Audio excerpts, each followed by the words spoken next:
Telangana state కమిటీకి సంబంధించిన వాళ్ళు 5 మందిని పైకి పిలిచి చెలసాని నవత,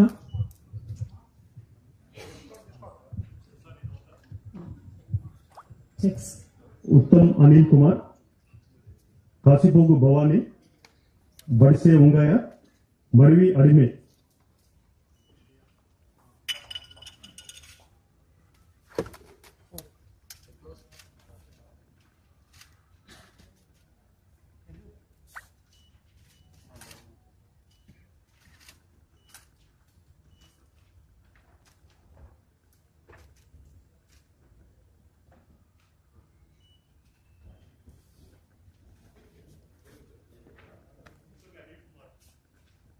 उत्तमी अनिल कुमार, पार्टी भगत, नेटिव प्लेस वे गद्वाला डिस्ट्रिक्ट अभी Puttiraval Cheruvu village. Kashipogu Bhavani alias Suvana Gadwal district.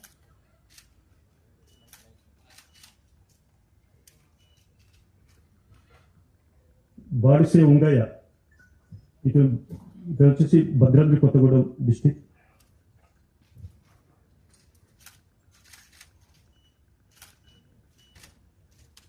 Madivi Adime ఈమెది కూడా భద్రాద్రి కొత్తగూడెం డిస్ట్రిక్ట్।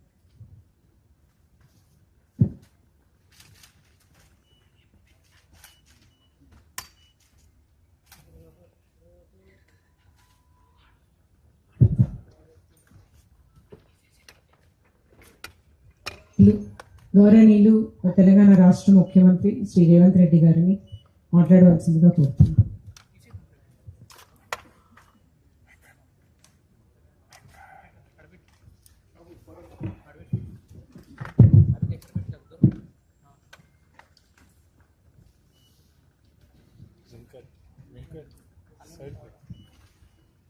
తెలంగాణ రాష్ట్ర ప్రభుత్వం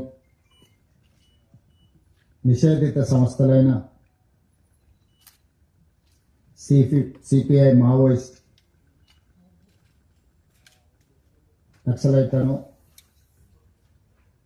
ఆయుధాలను అడవిని వదిలి జనజీవన స్రవంతిలోకి రండి అని పిలుపునివ్వడం ద్వారా ఈరోజు చాలామంది నక్సలైట్లు తమ ఆయుధాలతో సహా రాష్ట్ర ప్రభుత్వం ముందు, తెలంగాణ ఉన్నతాధికారుల ముందు లొంగిపోవడం జరిగింది। ఈ కార్యక్రమంలో ప్రధానంగా తెలంగాణ డీజీపీ శివధర్ రెడ్డి గారు,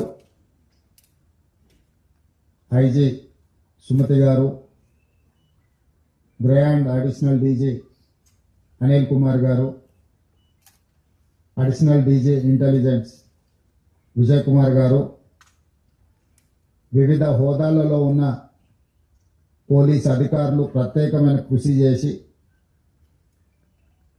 నక్సలైట్లకు ఒక నమ్మకాన్ని కలిగించి ఈ ప్రభుత్వము వాళ్ళ ప్రాణాలకు ఎలాంటి హాని కలగకుండా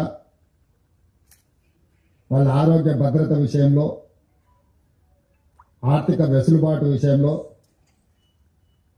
జనజీవన స్రవంతిలో కలిసిన తర్వాత వాళ్ళకు జీవించడానికి అవసరమైన వసతులను ఏర్పాటు చేయడంలో ప్రభుత్వం సంపూర్ణంగా సహకరిస్తుంది। ప్రభుత్వం వాళ్ళను ప్రత్యేకంగా గుర్తిస్తుంది అని ఒక నమ్మకం కలిగించి ఈనాడు 130 మంది నక్సలైట్ల సరెండర్ కార్యక్రమంలో ఈ అధికారులు ప్రత్యేకమైన కృషి చేసిండ్రు। ముఖ్యంగా శివధర్ రెడ్డి గారిని, ఐజీ సుమతి గారిని తెలంగాణ రాష్ట్ర ప్రభుత్వం తరఫున నేను అభినందిస్తున్నాను। ప్రపంచంలో ఎక్కడైనా శాంతియుత మార్గాల ద్వారానే ప్రజా సమస్యలకు పరిష్కారం దొరుకుతుందని బలంగా విశ్వసించే దేశము భారతదేశం। రవి అస్తమించని సామ్రాజ్యం ఉన్న బ్రిటిషర్స్ కు వ్యతిరేకంగా మహాత్మా గాంధీ గారు శాంతియుతమైన పోరాటం ద్వారా ఒక యుద్ధాన్ని గెలవడమే కాకుండా ఒక దేశానికి స్వతంత్రాన్ని అందించిన గొప్ప చరిత్ర కలిగిన దేశం భారతదేశం. హింసతో, సాయుధ రైతాంగ పోరాటాలతో, లేకపోతే ఆయుధాలతోనే పోరాటం చేస్తే స్వతంత్రం వస్తుంది, సమస్యలకు పరిష్కారం అవుతుందని భావిస్తున్న తరుణంలో మహాత్మా గాంధీ గారు ఒక శాంతి మార్గాన్ని ఈ దేశానికే కాదు ప్రపంచానికి అందించింది. ఎంత పెద్ద సమస్యకైనా చర్చలే పరిష్కారం. దేశంలో ఉన్న ప్రజల మధ్య, జాతుల మధ్యనే కాదు, ఇరు దేశాల మధ్యలో యుద్ధ వాతావరణం కమ్ముకున్నప్పుడు కూడా ఆ దేశాల మధ్య చర్చలు జరిగి శాంతియుతంగా సమస్యని పరిష్కరించుకుంటున్న పరిస్థితులు ఈరోజు ప్రపంచ దేశాలలో మనం చూస్తున్నాం. అణువాయుధ సంపత్తి ఉన్న దేశాలు కూడా ఈరోజు చర్చలకు, శాంతికే ప్రాధాన్యత ఇస్తున్న క్రమంలో తెలంగాణ రాష్ట్ర ప్రభుత్వం తరఫున మిగిలిపోయిన సెంట్రల్ కమిటీ మెంబర్స్ కానీ, స్టేట్ కమిటీ మెంబర్స్ కానీ, ఇంకా అజ్ఞాతంలో జీవితం గడుపుతున్న నక్సలైట్లకు తెలంగాణ రాష్ట్ర ముఖ్యమంత్రిగా నా పిలుపు, మీరందరూ కూడా జనజీవన స్రవంతిలోకి రాండి. ప్రజలతో మమేకమై ప్రజా సమస్యల్ని ప్రభుత్వం దృష్టికి తీసుకురండి. ఈ ప్రభుత్వం ఉన్నదే ప్రజా సమస్యల్ని పరిష్కరించడానికి, వివిధ సంఘాలు, సంస్థలతో చర్చించడానికి, సంఘాలకు, సంస్థలకు గుర్తింపునివ్వడమే కాకుండా వాళ్ళు చూపించిన సమస్యల్ని, వాళ్ళు లేవనెత్తిన అంశాలని సానుకూలంగా పరిష్కరించడానికి తెలంగాణ రాష్ట్ర ప్రభుత్వం సిద్ధంగా ఉన్నది. అందుకే మొన్న సరెండర్ అయిన దేవ్జీ కావచ్చు, దామోదర్ కావచ్చు, చంద్రన్న కావచ్చు, సుజాతక్క కావచ్చు, రాజిరెడ్డి కావచ్చు, మిగతా వాళ్ళందరూ కూడా సెంట్రల్ కమిటీ మెంబర్స్ తో కొద్ది రోజుల క్రితం నేను సుదీర్ఘంగా చర్చలు జరిపిన. వాళ్ళ ఆలోచనను, వాళ్ళ ఆవేదనను రాష్ట్ర ప్రభుత్వం అర్థం చేసుకునే వాళ్ళు కొన్ని ప్రతిపాదనలు తెలంగాణ రాష్ట్ర ప్రభుత్వం ముందుకు తీసుకొచ్చింది. ఈ రోజు మేము మిగతా సెంట్రల్ కమిటీ మెంబర్స్ తో గాని, గణపతితో సహా ఈ రోజు ఇంకా అజ్ఞాతవాసంలో జీవిస్తున్న కీలకమైన నక్సలైట్లకు మేము సమాచారాన్ని చేరవేస్తాము. ప్రభుత్వం సానుకూలంగా స్పందించి వాళ్ళ ప్రాణాలకు ఎలాంటి హాని జరగకుండా వాళ్ళు లేవనెత్తిన సమస్యలను ప్రజాస్వామ్యబద్ధంగా పరిష్కరించడానికి సిద్ధమైతే మేము వాళ్ళకు విజ్ఞప్తి చేసి జైళ్లలో ఉన్న వాళ్ళతో చర్చిస్తాం.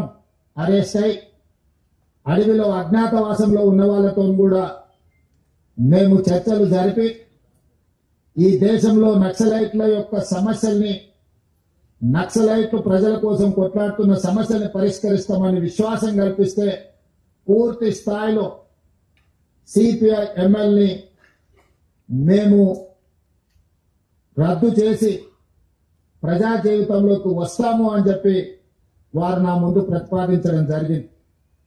నేను వారికి సూచన చేసిన, రాష్ట్ర స్థాయిలో మేము చేయగలిగిన అంశాలను మేము పరిష్కరించగలము. ఇందులో కేంద్ర ప్రభుత్వం పాత్ర కూడా ఉన్నది.